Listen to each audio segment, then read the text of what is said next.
नमस्कार विद्यार्थी मित्रांनो, मी एके सर तुमचं स्वागत करतो बायोकरण या प्लॅटफॉर्मवरती. विद्यार्थी मित्रांनो, लास्ट लेक्चरला आपण डिस्कस केलं होतं रेस्पिरेशन इन प्लांट्स. आजच्या या सेशनमध्ये आपण डिस्कस करणार आहे mechanism of respiration in animals, specifically in human बद्दल. ह्यूमन रेस्पिरेशनचे जे ऑर्गन आहेत तर त्याबद्दल आपण ऑलरेडी लास्ट लेक्चरला डिस्कस केलेलं आहे. चला तर विद्यार्थी मित्रांनो, सुरुवात करूया मेकॅनिझम ऑफ रेस्पिरेशनला.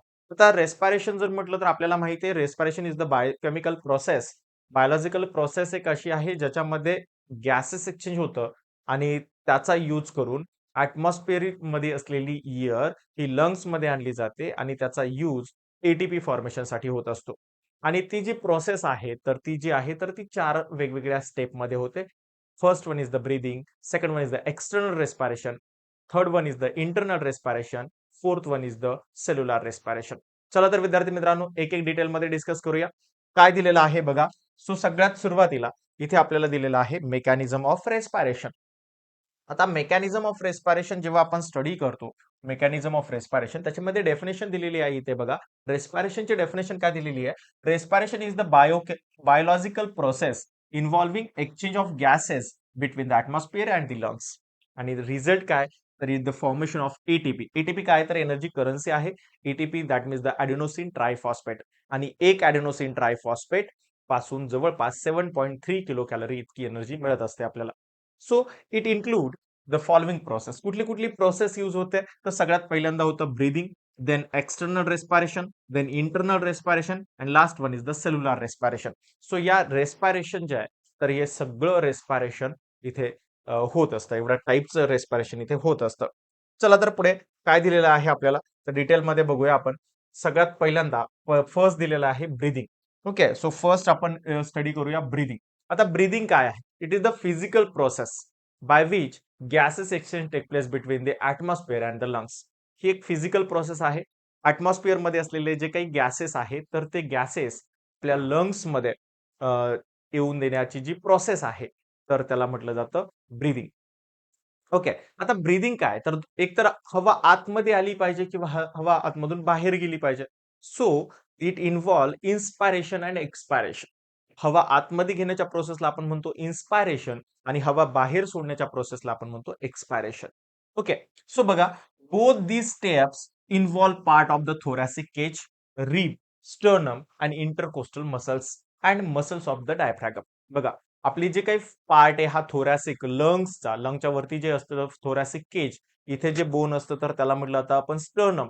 इथे साईडला जे असतात तर त्याला आपण म्हणतो रिब्स. ओके. आणि इथे जो उलटा यू आकाराचा जो आहे तर तो आहे डायफ्रॅगम. तर या सगळ्यांची हेल्प लागते ब्रीदिंगसाठी. सो सगळ्यात सुरुवातीला आपण डिटेलमध्ये डिस्कस करू दॅट इज द इन्स्पायरेशन. तर इन्स्पायरेशन बघूया एकदा. इन्स्पायरेशन काय आहे? सो ड्युरिंग इन्स्पायरेशन म्हणजे ऍटमॉस्फिअर एअर जी आहे, बाहेरची वातावरणातली जी हवा आहे तर ती वातावरणातली हवा आपण लंग्स मध्ये घेतो. मग काय तर सगळ्यात अगोदर आपल्या इथे आहे नोस्ट्रिल. नोस्ट्रिल मधून ती जाते आपल्या नोझल चेंबर मध्ये. नोझल चेंबर, नोस्ट्रिल नंतर नोझल कॅव्हिटी, नोझल कॅव्हिटी मधून ती जाते फॅरिंग्स थ्रू, नंतर लॅरिंग्स आणि नंतर ती जाते ट्रॅकियामध्ये. ट्रॅकियामधून ती जाते लंग्स मध्ये. सो हवा लंग्स मध्ये असलेल्या ब्रॉन्क्युअल थ्रू जाते अल्व्हिओलाय पर्यंत. सो अल्व्हिओलाय पर्यंत जाताना जी हवा आतमध्ये जाते तो त्या प्रोसेसला म्हटलं जातं इन्स्पायरेशन. बघा इथे दिलंय. During inspiration the atmospheric air is taken in the lungs. It occurs due to the pressure gradient form between the lungs and atmosphere. Pressure gradient म्हणजे हायर प्रेशर कडून लोअर प्रेशर कडे हवा जात असते. याचा अर्थ काय तर हवेपेक्षा कमी प्रेशर जो काय तर तो आपल्या लंग्स मध्ये बनत असतो. So it is the active process. ही कशी प्रोसेस आहे? ऍक्टिव्ह प्रोसेस आहे. That means it required energy. Active process म्हटलं की एनर्जी रिक्वायरमेंट असते. पॅसिव्ह प्रोसेस म्हटलं की एनर्जी रिक्वायर्ड नसते. बट इथे काय सांगितलं? Active process. That means it required energy. So in which diaphragm become flat and goes downward. Diaphragm जो आहे तर तो डायफ्रॅगम असा असतो म्हणजे असा असतो डोम शेप. तर तो फ्लॅट होतो.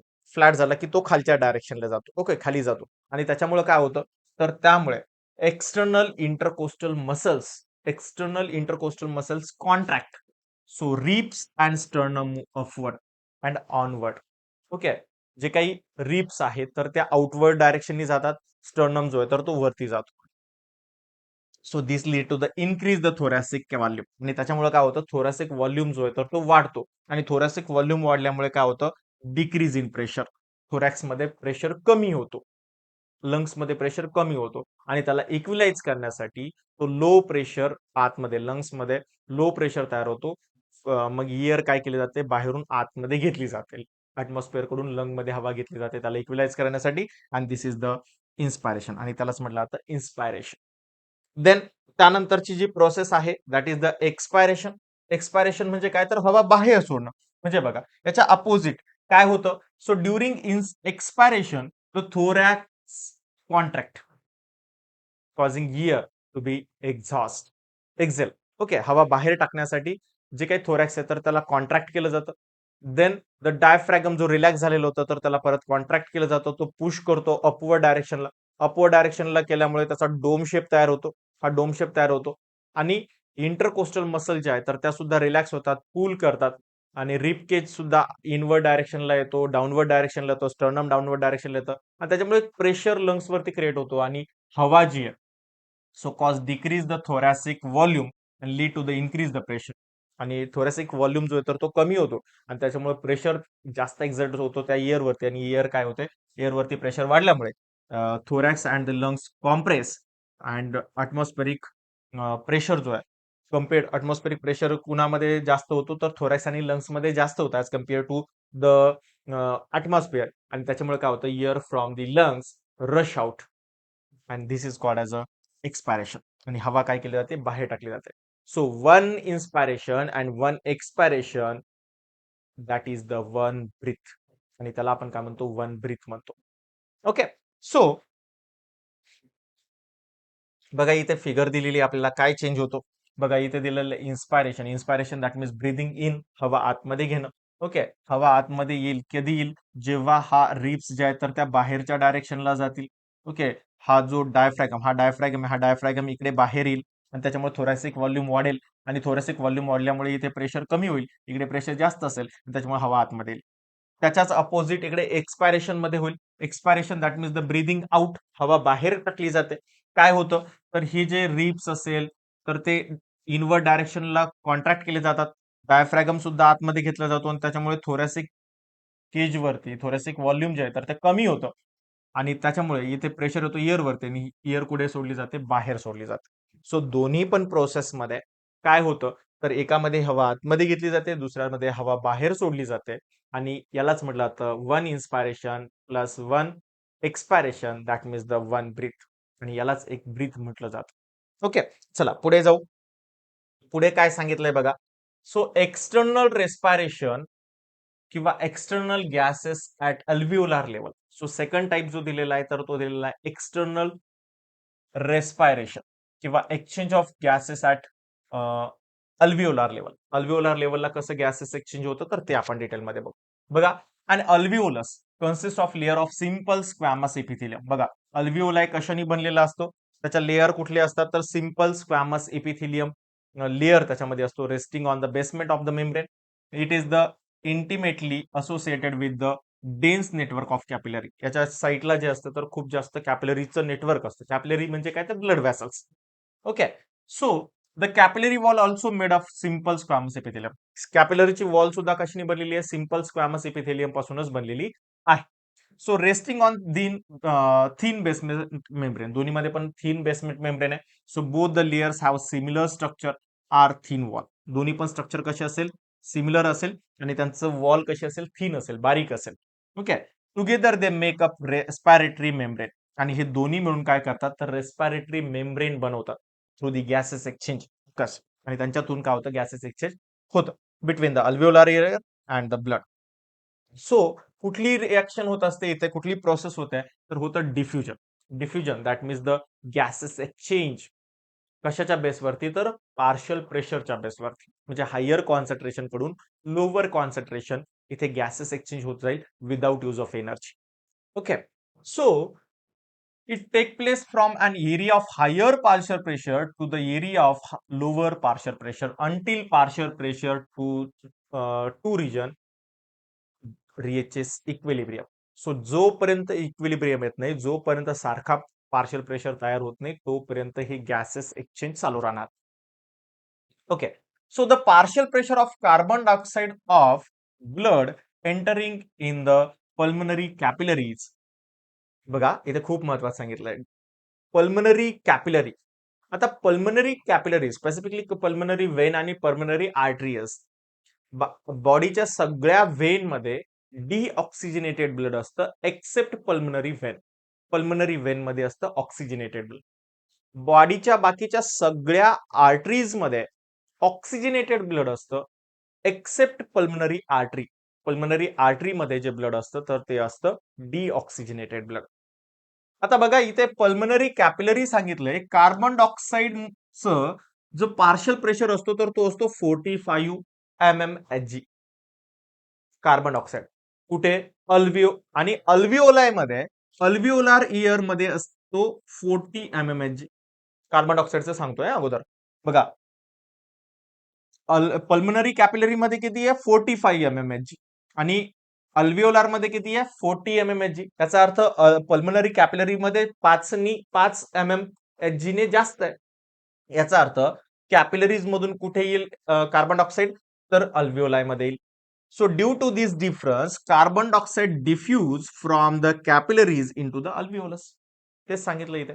Okay. So similarly partial pressure of oxygen. ऑक्सिजनचा पार्शियल प्रेशर सांगितलं आता पल्मनरी कॅपिलरी मध्ये म्हणजे ब्लड मध्ये किती असेल तर तो असेल 40 mmHg आणि तो जर अल्विओलार ब्लड मध्ये जर विचार केला तर तो आहे खूप जास्त. That means the 104 mmHg. आता याचे पार्शियल प्रेशर खूप जास्त आहे. याचा अर्थ अल्विओलाय मधून इझिली हा कुठे ट्रान्सफर होईल higher level to lower level. म्हणजेच अल्विओलार ब्लड मधून तो कुठे जाईल तर पल्मनरी कॅपिलरी मध्ये जाईल. ओके. सो इथे काय होईल बघा the difference oxygen diffuse from alveoli to capillaries. बघा याची फिगर पण इथे दिलेली आहे. आपण फिगरनी समजून घेऊ. बघा डिटेलमध्ये इथे फिगर दिलेली आहे. ही जी आहे तर ही अल्विओलाय आहे.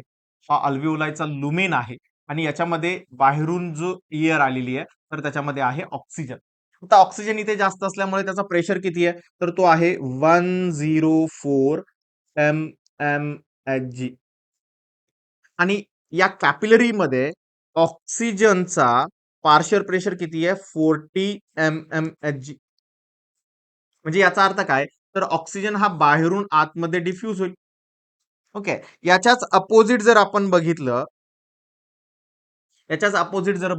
तर इथे CO2 आहे. CO2 चं इथे किती पार्शियल प्रेशर आहे तर 40 mmHg आहे आणि इथे कॅपिलरी मध्ये CO2 चं कॉन्सन्ट्रेशन पार्शियल प्रेशर किती आहे तर 45 mmHg आहे.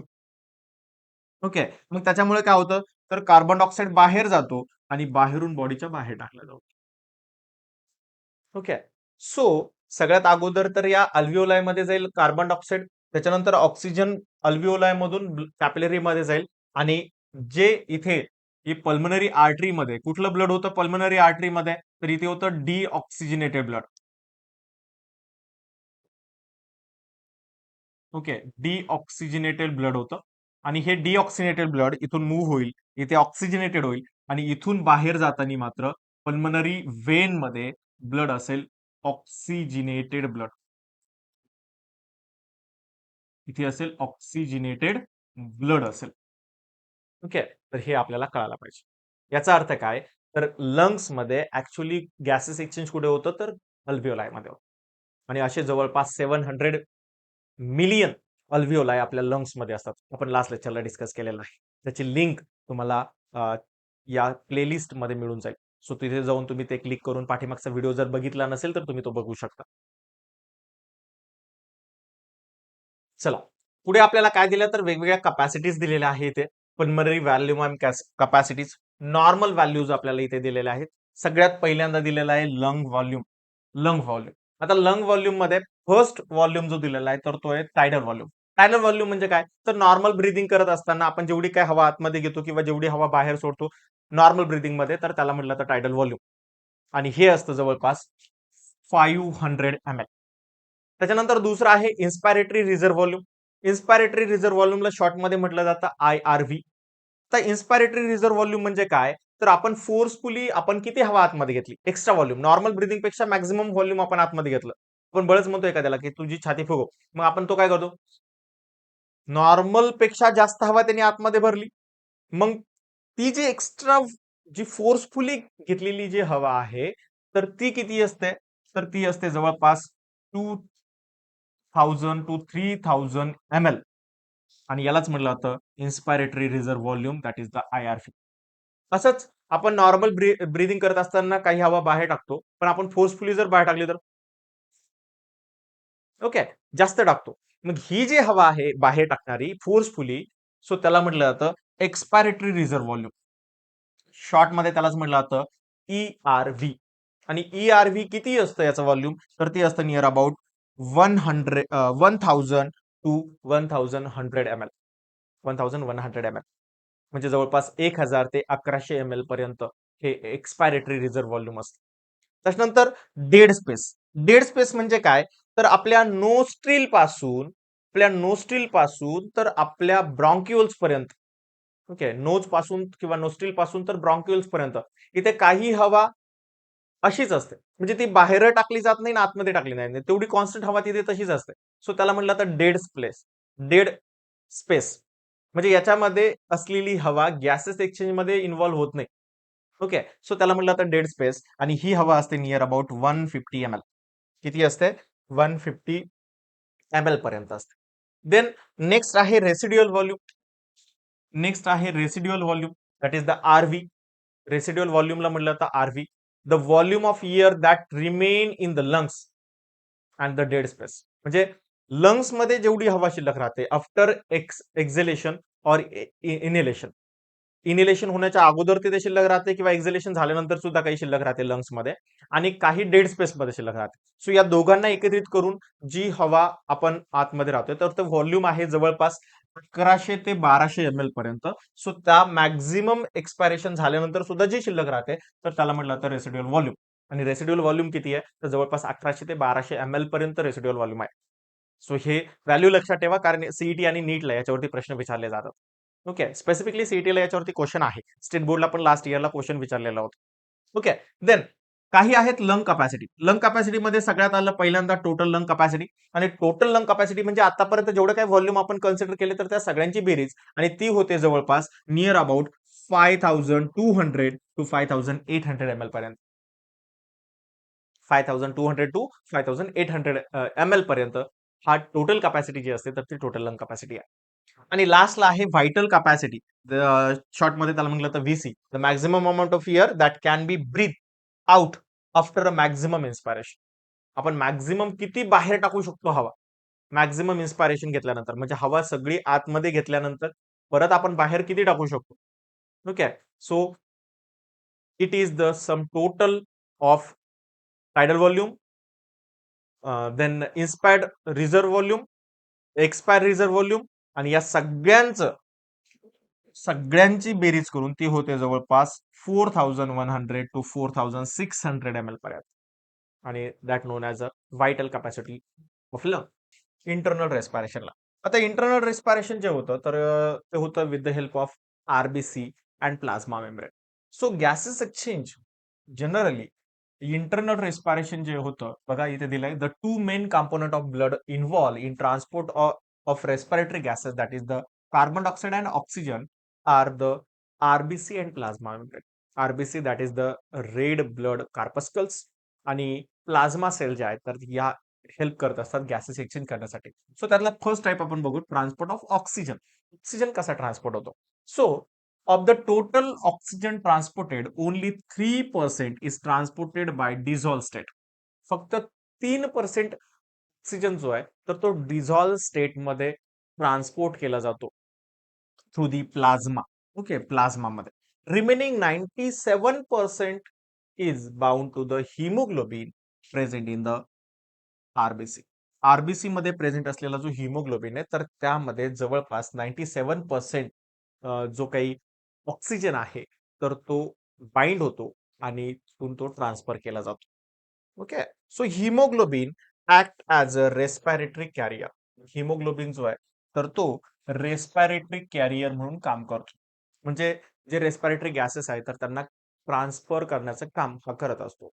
हॅज हाय अफिनिटी, त्याच्यामध्ये जे असते अफिनिटी जी असते तर ती जास्त असते ऑक्सिजन सोबत, and combine with it the form of oxy haemoglobin. आणि जेव्हा तो ऑक्सिजन सोबत बाइंड असतो सो त्याला म्हटलं जातं oxy haemoglobin. Okay, haemoglobin plus oxygen दोन्ही एकत्र आले की बनतो ऑक्सी हिमोग्लोबिन.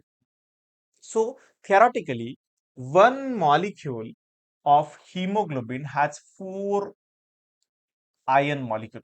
एका हिमोग्लोबिनला जवळपास 4 फेरस म्हणजेच आयन मॉलिक्यूल असतात. So each of which can pick up molecule of oxygen. आणि एक फेरस एक ऑक्सिजन मॉलिक्यूल कॅरी करतो. याचा अर्थ एक हिमोग्लोबिन 4 ऑक्सिजन मॉलिक्यूल कॅरी करतो, कारण त्याच्याकडे 4 काय असतात, फेरस असतात. ओके, म्हणजे काय तर Hb प्लस 4 ऑक्सिजन कॅरी करतो. म्हणजे 4 ऑक्सी हिमोग्लोबिन आपण म्हणू शकतो. ठीक आहे, एका हिमोग्लोबिन मध्ये 4 ऑक्सिजन मॉलिक्यूल बाइंड करण्याची ॲबिलिटी असते. So oxyhaemoglobin is transported from lung to the tissue where the radially dissociate to release oxygen. काय होतं बघा, ऑक्सिहिमोग्लोबिन जे आहे तर ते ऑक्सिजन ट्रान्सपोर्ट करतात from lung to tissue.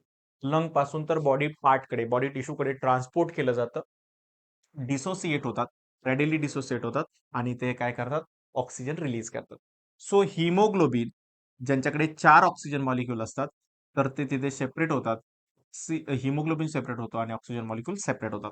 However the degree of saturation of haemoglobin with oxygen depend on the oxygen tension. Okay, किंवा त्यालाच म्हटलं जातं ऑक्सिजन टेन्शनलाच म्हटलं जातं partial pressure of oxygen.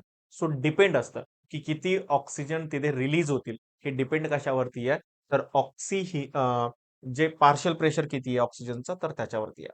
So बघा, काही पॉईंट दिलेले आहेत. टोटल 100% सॅच्युरेशन जे आहे तर ते रेअरर असतं. ओके, 100% जे काही ऑक्सिजन आहे तर तो खूपच कमी वेळेस रिलीज केला जातो. देन मॅक्झिमम सॅच्युरेशन किती असतं तर 95 to 97% असतं. आणि हे कुठे असतं तर ते असतं partial pressure of oxygen in alveoli. जेव्हा 100 mm Hg एवढा पार्शियल प्रेशर असेल तर तेव्हाच अल्व्हिओलायमध्ये नियर अबाउट 95 to 97% सॅच्युरेशन होतं.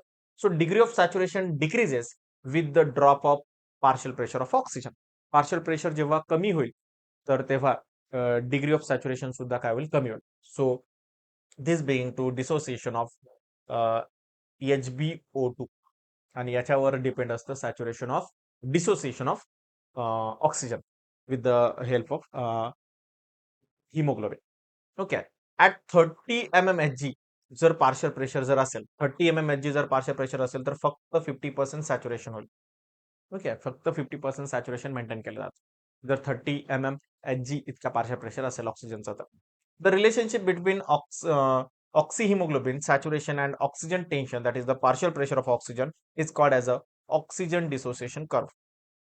बघा, ऑक्सिजन डिसोसिएशन कर्व कुठल्या दोन गोष्टींवरती डिपेंड असतो, कुठल्या रिलेशनवरती डिपेंड असतो तर हिमोग्लोबिन असोसिएट विथ ऑक्सिजन किंवा oxygen associate with haemoglobin and oxygen tension, that is the partial pressure of oxygen. या दोन्हीवरती डिपेंड असतो oxygen dissociation curve. So this oxygen haemoglobin dissociation curve, oxygen haemoglobin dissociation curve is sigmoid curve. हा काय तर yes shape curve असतो, याला सिग्मॉइडल curve म्हटलं जातं. So it shift toward the right due to the increase in the H plus concentration. So increase in the partial pressure of carbon dioxide, rise in temperature, and rise in DPG, that is the 2,3 diphosphoglycerate form in the RBC during glycolysis. RBC मध्ये glycolysis होत असताना DPG तयार होतो, that is the 2,3 डायफॉस्फोग्लिसरेट. आणि हे सुद्धा responsible असतं. So it lower the affinity of haemoglobin for oxygen. आणि हे सगळे मॉलिक्यूल काय करतात तर हिमोग्लोबिनची ऑक्सिजन सोबतची जी अफिनिटी असतात तर ती कमी करतात. ओके, पुढे आपल्याला एक दोन इफेक्ट दिलेले आहेत. हे दोन इफेक्ट आपल्यासाठी इम्पॉर्टंट आहे कारण स्टेट बोर्डला या दोन्हीवरती पण क्वेश्चन विचारलेले आहे. लास्ट टाइम तर बोर इफेक्ट वरती क्वेश्चन विचारला होता, that is the state board PYQ. Okay, state बोर्डचा हा पीवायक्यू आहे. ओके, काय आहे भोर इफेक्ट बघा. So It is the shift. It is the shift of oxyhemoglobin dissociation curve due to the change of partial pressure in the partial pressure of carbon dioxide in blood. त्याचा अर्थ काय? तर blood मध्ये असलेला carbon डायऑक्साईडचा partial pressure change झाला तर oxy हिमोग्लोबिनचा dissociation curve सुद्धा काय होतो? शिफ्ट होतो आणि यालाच म्हटलं जातं भोर इफेक्ट. यालाच काय म्हटलं जातं? भोर इफेक्ट म्हटलं जातं. त्याच्यानंतर दुसरा इफेक्ट आहे हाल्डनी इफेक्ट. तर हाल्डनी इफेक्ट काय बघा? तर oxy haemoglobin functions can as a acid. It decrease the pH in blood, decrease the pH of blood due to the increase the number of H plus ion, that is the sodium bicarbonate असेल, change into bicarbonate change into H2O and CO2.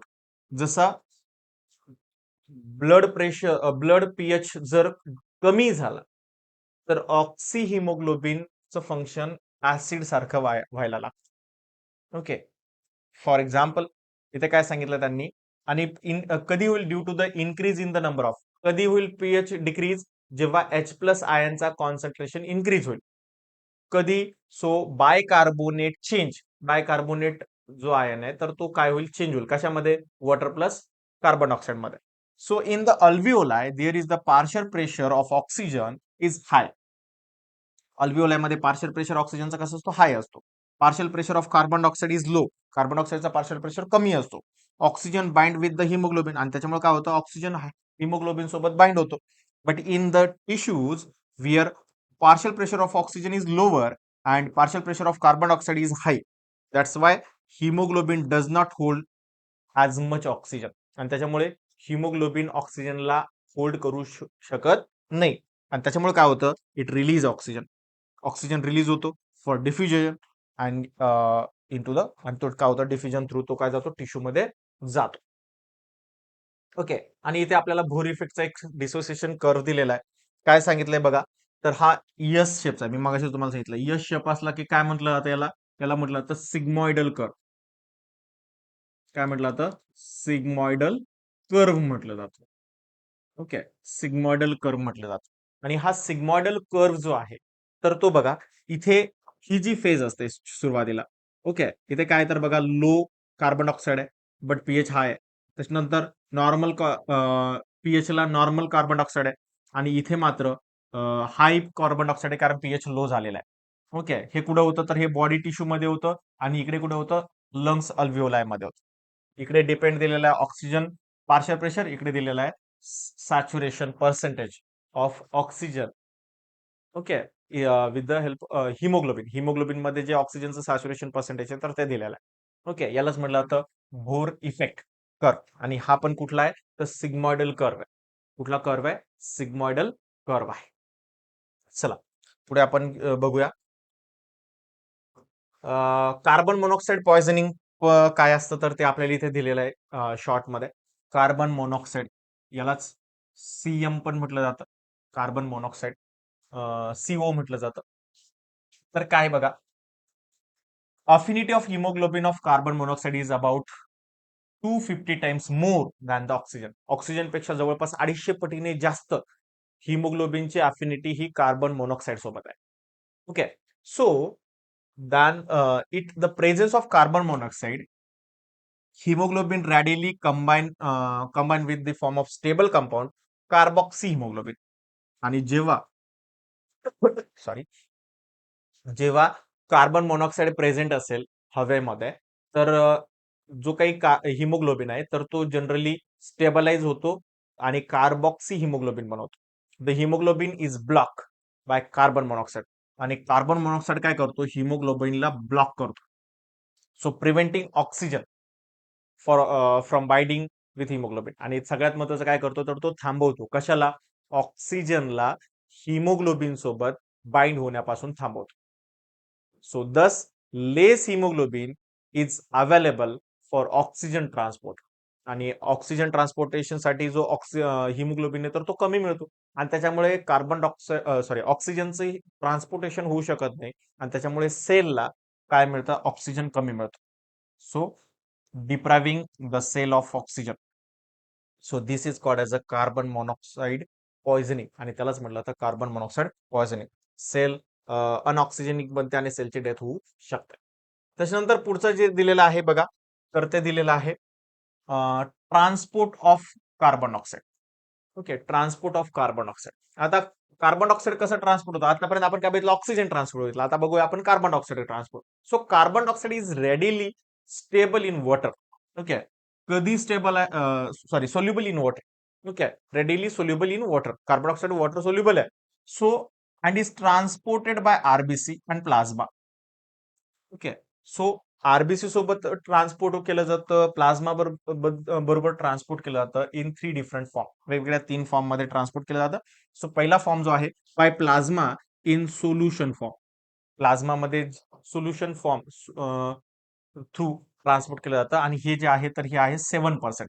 Only 7% of carbon dioxide is transported in the dissolve form as a carbonic acid. कशाच्या form मध्ये transport केलं जातं?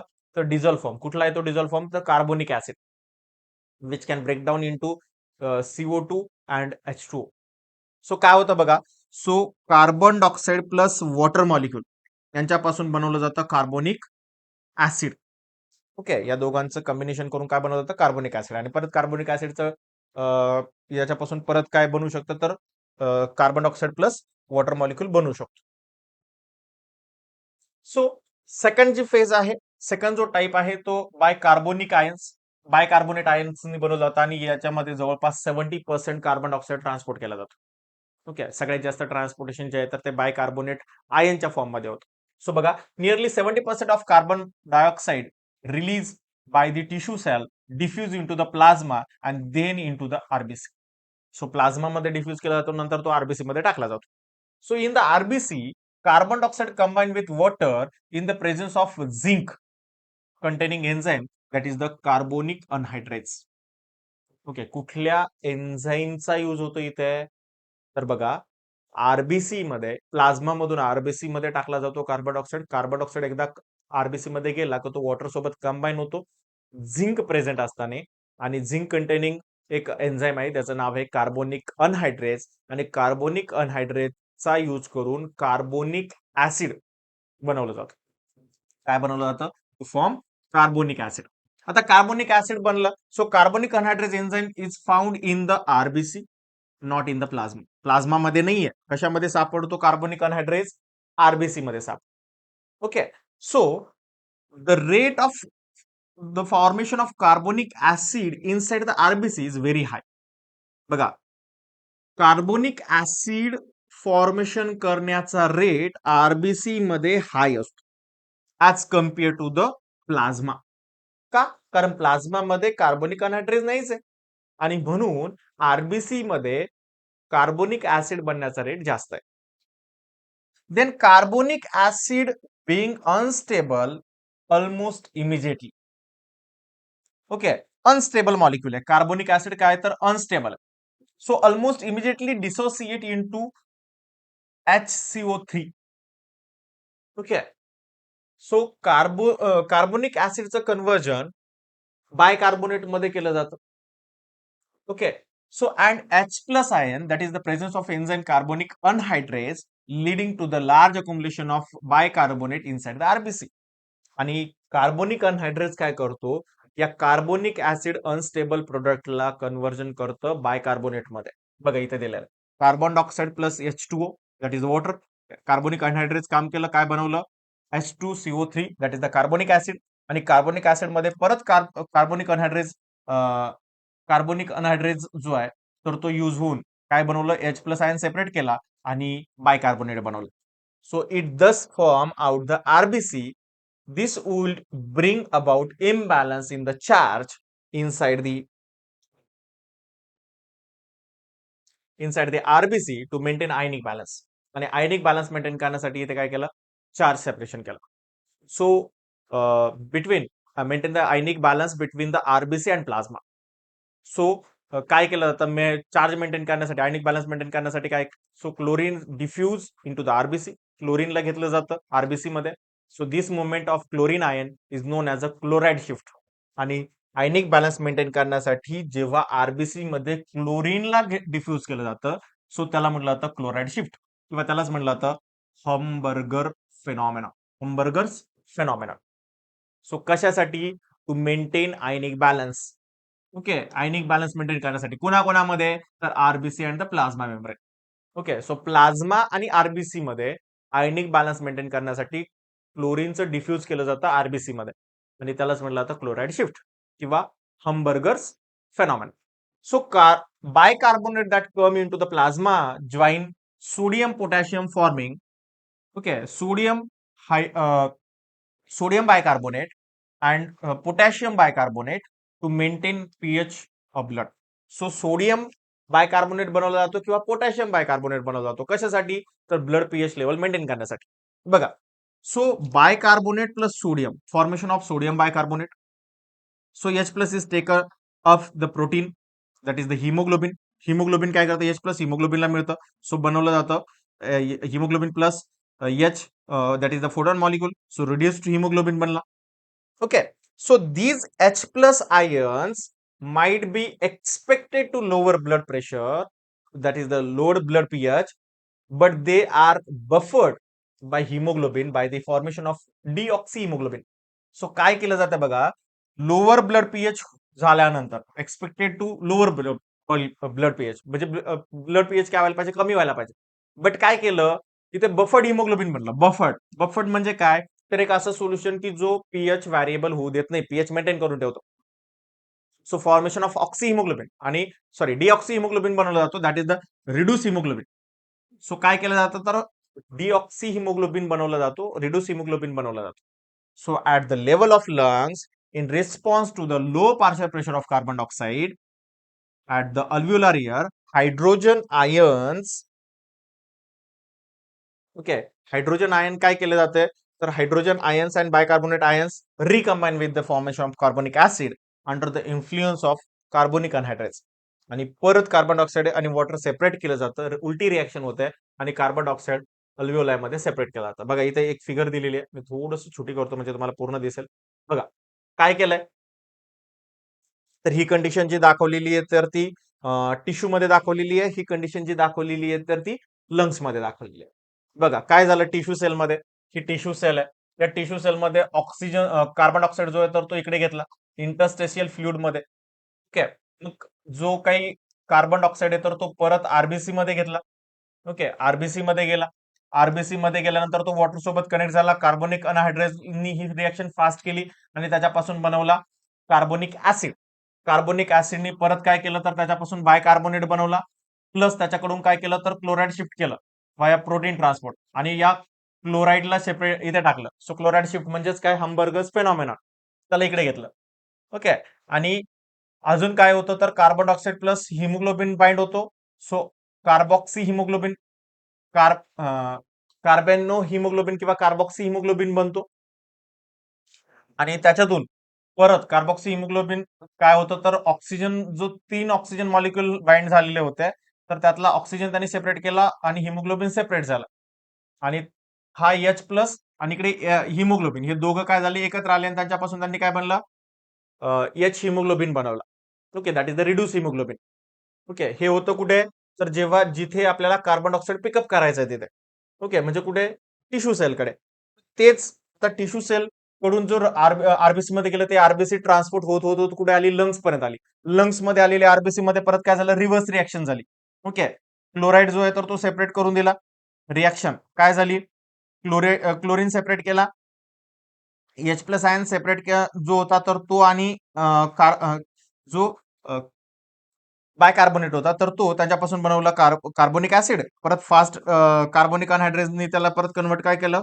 CO2 आणि H2O मध्ये convert केला आणि परत बाहेर काय टाकून दिला? CO2 बाहेर टाकून दिला.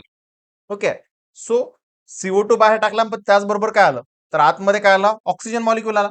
ऑक्सिजन मॉलिक्यूल परत काय केलं तर रेड ब्लड सेल्स मध्ये जे काही रिड्यूस हिमोग्लोबिन होतं तर त्यांच्यासोबत ऑक्सिजन मॉलिक्यूल बाइंड झाला आणि त्याच्यामुळे काय झालं तर ऑक्सी हिमोग्लोबिन बनला. रिड्यूस हिमोग्लोबिनचं कन्वर्जन परत ऑक्सी हिमोग्लोबिन मध्ये झालं आणि एच प्लस आयन जो होता तर तो सेपरेट झाला. तो सेपरेट आयन परत क्लोराईड शिफ्ट कडे घेऊन टाकला. म्हणजे जे तिकडे रिएक्शन झाली होती टिश्यू सेलमध्ये त्याच्या एक्झॅक्ट उलटी रिएक्शन कुठे होत्या? लंग्स मध्ये होत्या, अल्व्हेओलाई मध्ये. ओके, क्लिअर आहे सर्वांना? बघा इथे रिएक्शन दिलेली आहे, उलटी रिएक्शन. ओके, एच प्लस बनवले जातात परत. ओके, म्हणजे carbon dioxide plus water molecule बनवले जातात आणि ते परत कुठे टाकले जातात तर जे काही आपलं अल्व्हिओल आहे तर त्या अल्व्हिओल मध्ये टाकले जातात. ओके, क्लिअर आहे. ओके, त्याच्यानंतर थर्ड जे आहे तर ते आहे बाय रेड ब्लड सेल्स म्हणजे आरबीसी थ्रू. आरबीसी थ्रू किती ट्रान्सपोर्ट केलं जातं तर डायरेक्टली आरबीसी थ्रू ट्रान्सपोर्ट केलं जातं near about 23%. Okay, carbon dioxide bind with the amino group of the haemoglobin to form the loosely bound compound carbamino haemoglobin. So काय केलं जातं तर नियर अबाउट 23% जे ट्रान्सपोर्ट केलं जातं तर त्या आरबीसी थ्रू केलं जातं. काय केलं जातं तर कार्बन डायऑक्साईड जो आहे तर तो अमिनो ग्रुपला हिमोग्लोबिनच्या अमिनो ग्रुपला बाइंड होतो, लुजली बाउंड होतो. कार्बॉक्सी हिमोग्लोबिन बनवला जातो. So this molecule readily decomposes in region where the partial pressure of carbon dioxide is low. जिथे पार्शियल प्रेशर कार्बन डायऑक्साईडचा कमी असेल म्हणजेच अल्व्हिओलर रिजन मध्ये तिथे डायरेक्टली रिलीज करून देतो carbon dioxide. So haemoglobin plus oxygen is converted into carboxy haemoglobin आणि carboxy हिमोग्लोबिनचं conversion परत जिथे पार्शियल प्रेशर कमी असेल तर तिथे परत तो काय करतो कन्वर्ट करून देतो, सेपरेट करून देतो CO2 ला. ओके, तर हे होतं इंटरनल रेस्पिरेशन. त्याच्यानंतर लास्ट टाईप आपल्याला बघायचा आहे तर तो म्हणजे सेल्युलर रेस्पिरेशन. ओके, लास्ट जो टाईप होता रेस्पिरेशनचा तर तो होता सेल्युलर रेस्पिरेशन. आता सेल्युलर रेस्पिरेशन मध्ये काय सांगितलं बघा, it is the last step taking place inside the cell where food is oxidise and ATP is generated. Food काय केलं जातं ऑक्सिडाइज केलं जातं आणि एटीपी फॉर्मेशन केलं जातं. ATP that means the adenosine triphosphate म्हणजे एनर्जी मॉलिक्यूल बनवलं जातं. It can be shown in the two step. First one is the oxidation, second one is the phosphorylation.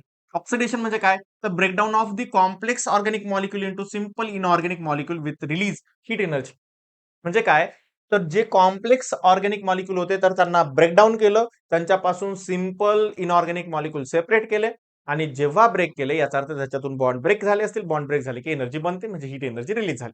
बघा इथं काय झालं, so C6H12O6 that is the glucose plus 6O2 oxygen molecule घेतले 6 आणि एक ग्लुकोज मॉलिक्यूल घेतला, त्यांना कंबाईन केलं तर त्याच्यापासून बनले 6CO2, 6 कार्बन डायऑक्साईडचे मॉलिक्यूल बनले, 6 वॉटर मॉलिक्यूल बनले आणि जवळपास 686 किलो कॅलरी एवढी हीट तयार झाली, एवढी एनर्जी तयार झाली.